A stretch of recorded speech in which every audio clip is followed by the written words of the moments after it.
If you like this video, please give it a thumbs up, comment, and subscribe to my YouTube channel, as well as follow me and subscribe to me on all my other social media platforms.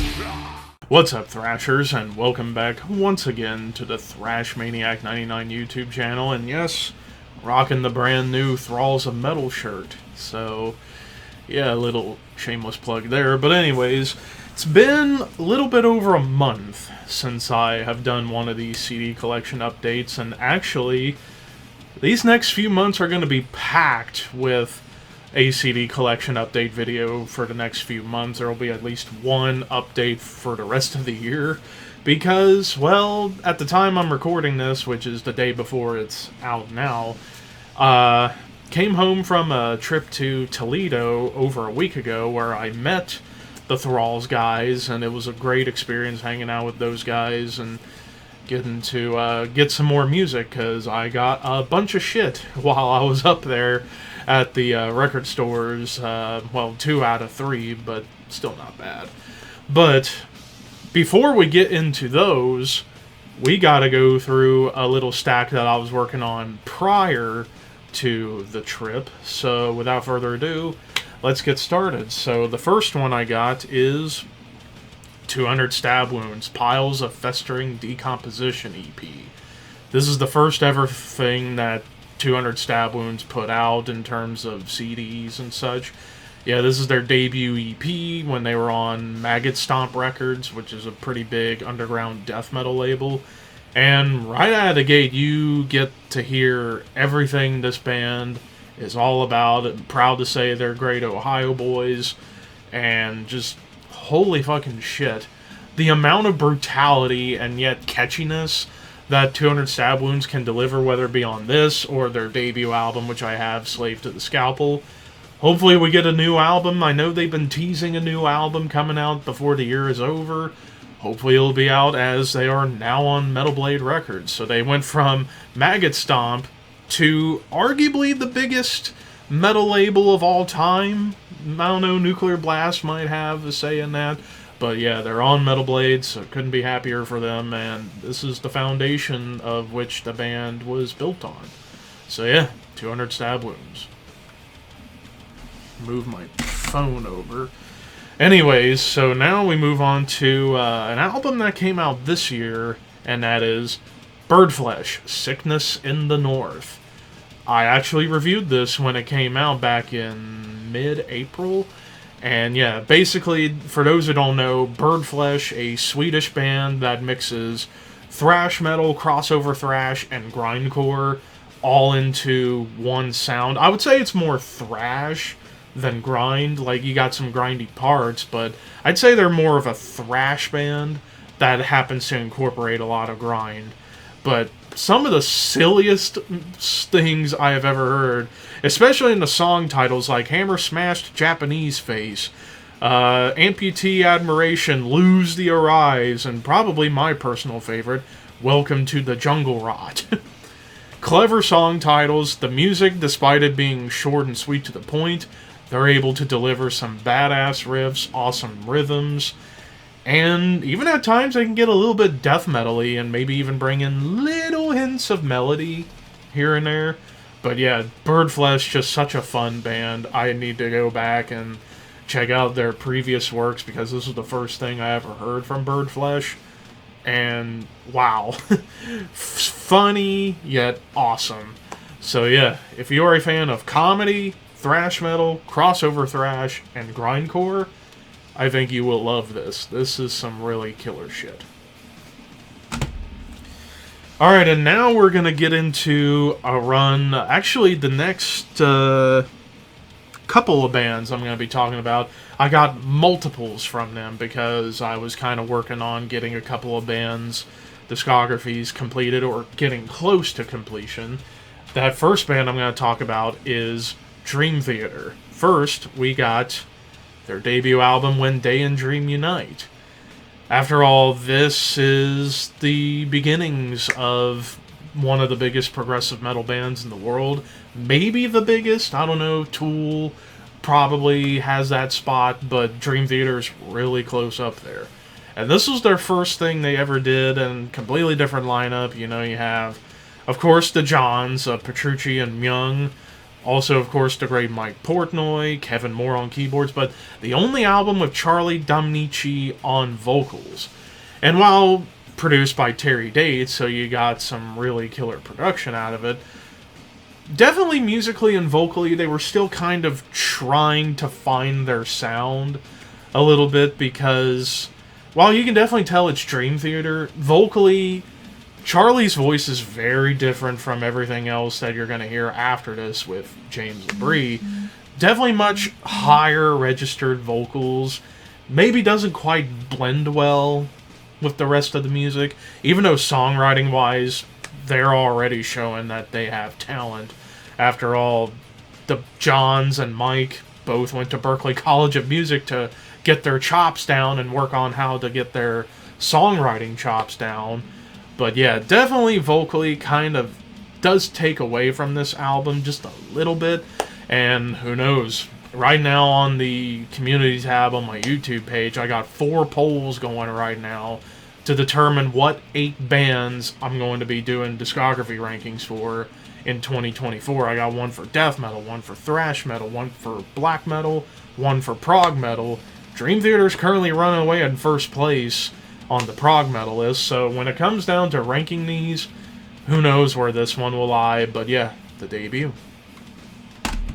And then we move into probably the best of the Dream Theater EPs, and that is, of course, A Change of Seasons, which I will not be talking about in the discography ranking as part of the list because it's an EP. But I will say, in terms of EPs, one of the best out there in all of metal, or dare I say all of music, especially for the title track. 23 minutes of just progressive metal mastery. Great melodies, awesome vocal hooks, great riffs, awesome drum work, bass work. Everything about this is just firing on all cylinders. And I mean, hell, even the final track where they do the big medley featuring songs from Queen and Kansas, among many others, even covering Deep Purple's Perfect Strangers. Just fantastic stuff. For an EP, this honestly should have been like a full length, if I'm going to be honest. And also, this was the first release with keyboardist Derek Sherinian, who I think is a very, very talented keyboardist. After all, he'd been with, like, Black Country Communion. I think he was in Kiss for a little bit. And Alice Cooper. And then he came along in Dream Theater. But yeah, killer EP. Absolutely essential. And then we get into the follow-up, Falling into Infinity. After all, this one, I feel like this one gets a little bit overlooked in terms of Dream Theater, because this was kind of during a bit of a rough patch for Dream Theater. Like, their label, East West, not really kind of starting to lose a little bit of faith in Dream Theater, and plus the metal climate as a whole was not the best here in the States at this point. But you'd still get some killer tracks like Peruvian Skies, Hell's Kitchen, Trial of Tears, and also produced by Kevin Shirley, who would go on to become the producer for pretty much everything Iron Maiden from Brave New World to now. But yeah, definitely overlooked. I'll go more in depth about it whenever I do the ranking. But yeah, this is still quite the listen. Next up, we get one that I didn't expect to find signed, and that is 6 Degrees of Inner Turbulence. And the signature here, I believe, is Mike Portnoy's. So I bought this in a bundle on eBay from the eBay store Declutter Store, who sell like cheap movies, video games, CDs, what have you. I found this used. I think it was only $10. Pretty good shape, and with a signature of Mike Portnoy on it. Second time that's happened to me, where I bought a used album and it had a signature from a a member of the band. The other one I have that's signed is Entombed Morning Star, signed by Herzeleid, the guitarist. But yeah, 6 Degrees of Inner Turbulence, you want to talk about all over the place in terms of the influences they were pulling from. Like, holy crap, they pulled influence from Megadeth, Metallica, Tool, Pink Floyd, The Who, just everywhere. And there's some really cool songs on here, like The Glass Prison, and, of course, the big epic, the title track of Disc 2. I mean, just amazing stuff. Don't be shocked to see this ranked high if I end up doing my Dream Theater ranking next year. But yeah, 6 Degrees of Inner Turbulence. And I need a drink now. As we move into a couple of more used, and you'll be able to tell these are used when I got them. Next, we got a dramatic turn of events. 2011, this is the first one without Mike Portnoy, and you get Mike Mangini on drums, who, I get, he's a great drummer, but Mike Portnoy is Dream Theater when it comes down to the rhythms. That's just how I feel, even though I do love and respect what Mike Mangini does. After all, he came from Annihilator, Canadian thrash band, and other projects. But still, this is still, the early works with Mike Mangini and the band. 2011, Roadrunner Records. Yeah, definitely caught some fans off guard, especially after Portnoy was gone. But definitely the one song I would actually say is quite amazing is Build Me Up, Break Me Down. Great hooks, melodies, yet very progressive, which Dream Theater does that pretty well. But again, I'm trying to keep my thoughts on a lot of these a little bit short, just in case they end up being one of the 2 prog metal bands I'm going to talk about for discography rankings next year. But yeah, dramatic turn of events.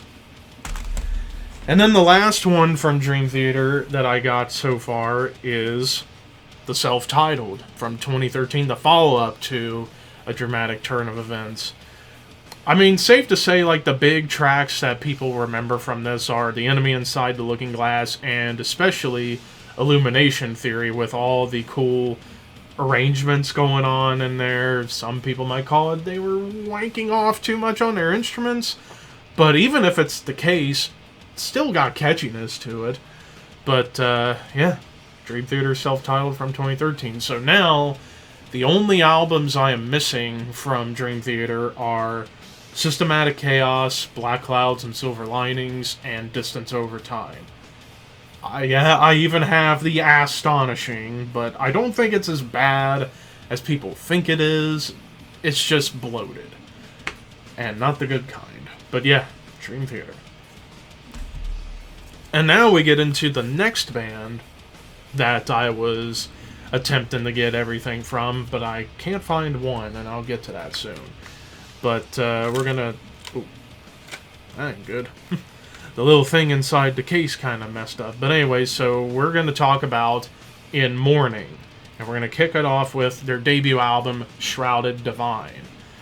After all, this is the beginnings of a proggy melodeath band from Sweden. After all, this band started in the early mid-2000s, more as a gothic death doom band, kind of in the vein of Catatonia and Paradise Lost, My Dying Bride, Swallow the Sun. But then over time, like, I would say this album, I haven't listened to it yet, but I have a gut feeling this was kind of in that vein a little bit, because very soon they end up shifting their sound into just prog melodeath, kind of in the vein of classic Opeth, but also Insomnium would be a contender, even Edge's Sanity. But yeah, this is where it all started, Shrouded Divine. And then we move on to, I believe this was the follow-up. Yeah, Monolith, which was 2010, I want to say.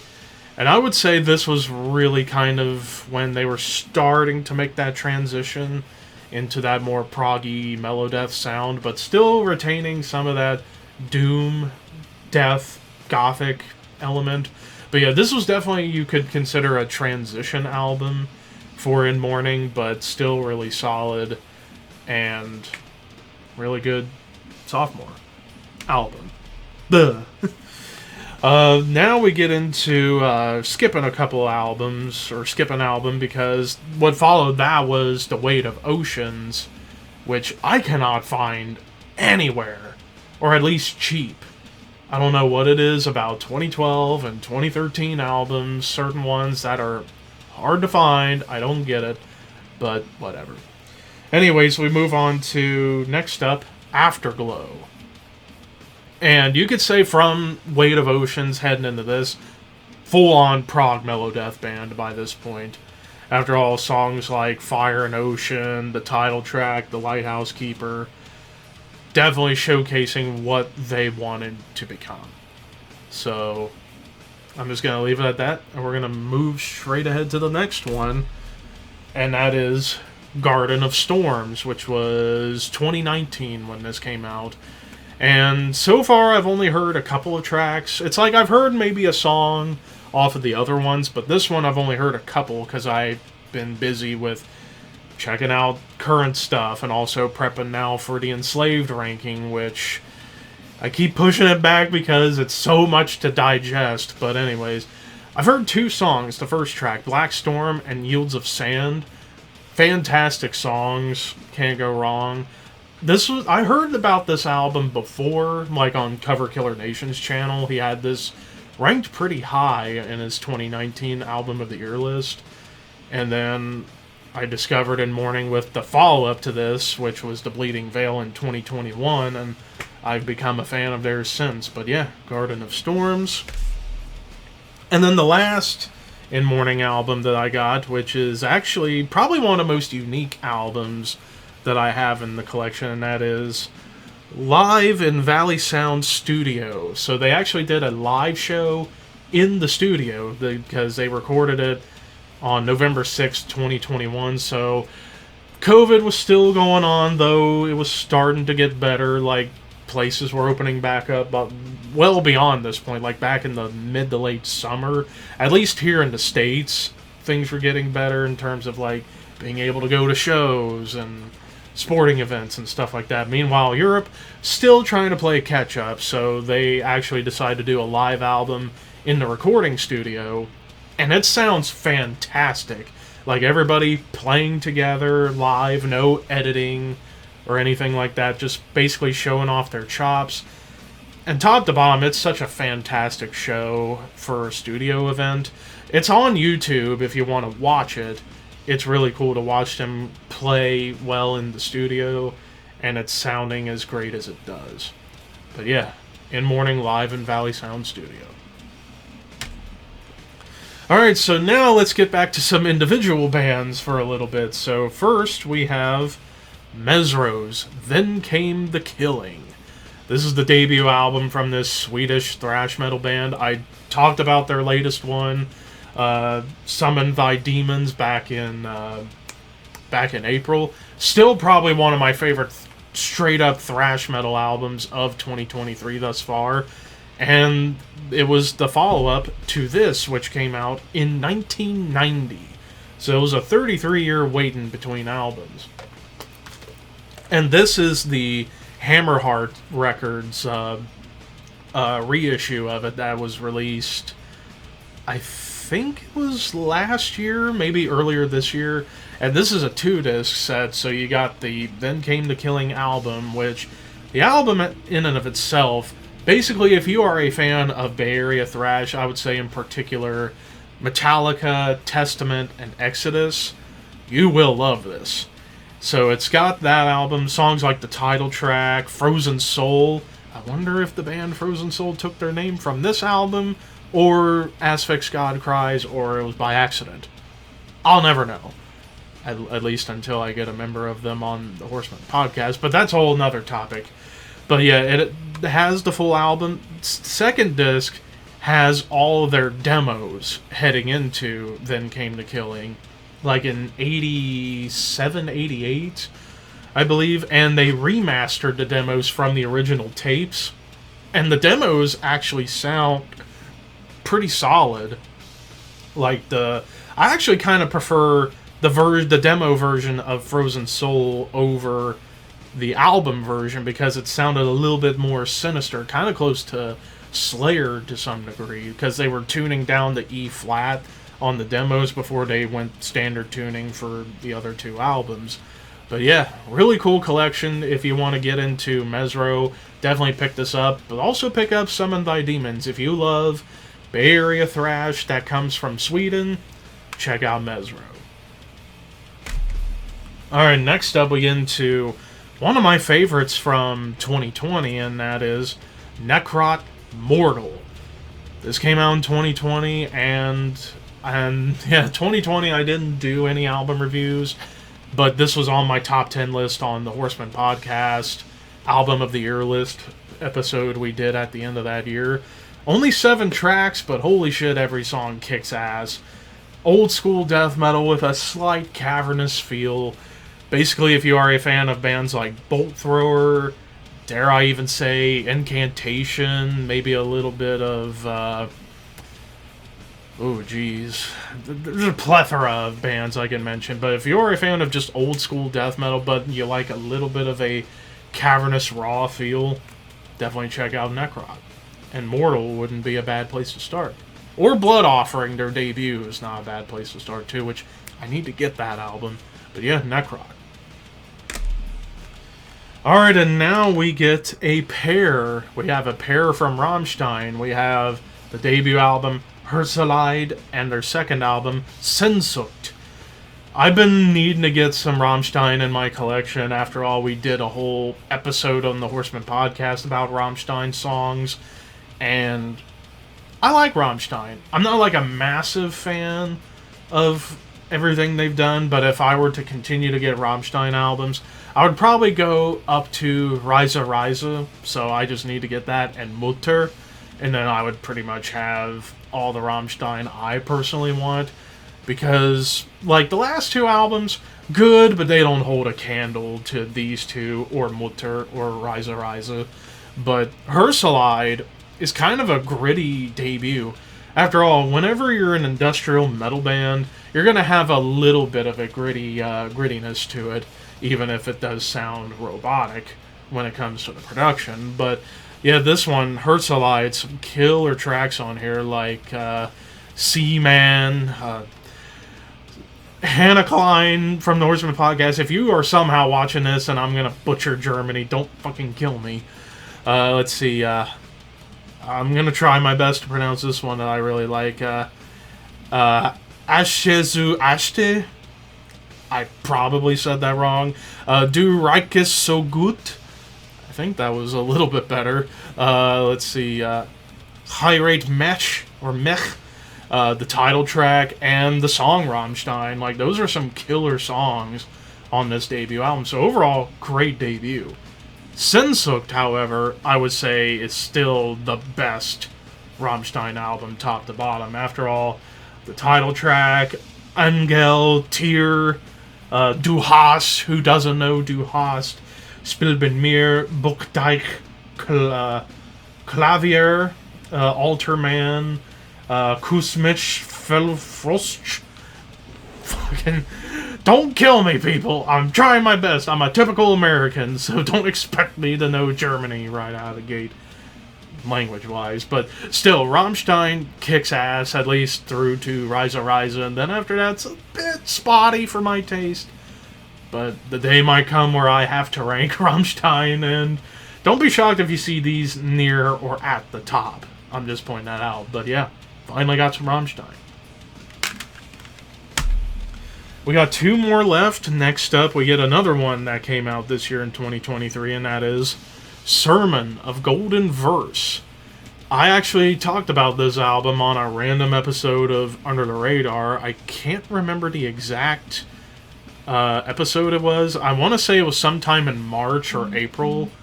I forget. But I did talk about this album, and this is one of the weirdest but yet best albums of 2023. A great mix of progressive metal and alternative metal. After all, it's a very mysterious band. Like, you don't know who's behind it, other than the drummer James Stewart from Decapitated's on drums on this album. Man, this album just touches on so many different influences. Like, I get some Catatonia vibes, I get some, dare I say, maybe even like early 90s Faith No More, even a little bit.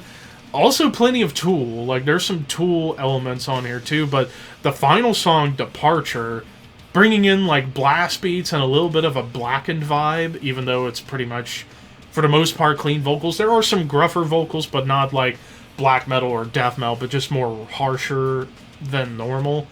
But yeah, this was kind of a surprise, so don't be shocked if you see this on my Album of the Year list videos coming out around the holiday season, because this is some really good stuff. Check it out. And then we get to the final album for this month's update, and that is Watain, Lawless, Darkness. After all, I've never had a Watain album prior to now. This was actually sent to me courtesy of my good buddy Horror Master from both the Horseman and Shadow Call podcast. This was this was his birthday present to me, and thank you again, Ricky. After all, I've been sleeping on this band. I did check out their last one that came out last year, and I thought it was really good. But this was the album that I've heard so much about. I've never listened to it. I still haven't gotten around to it, but I will in the future. And from what I've heard, this is the best Watain album and one of the best modern black metal albums out there. So, yeah, some good old Watain. And that does it for my CD collection update, at least for this month. There's at least 3 more update videos coming pretty soon. The next 2, which will be in October and November, I'm going to be showing off everything I got from the Toledo trip. And then December will more than likely be what the stack I'm currently working on right now. So, yeah, there's still plenty of CD collection updates to come here pretty soon. But anyways, of course, there will be links to the albums in the description box for you guys to check out. But anyways, thank you for watching, and until next time, keep your horns high and your dreams wet.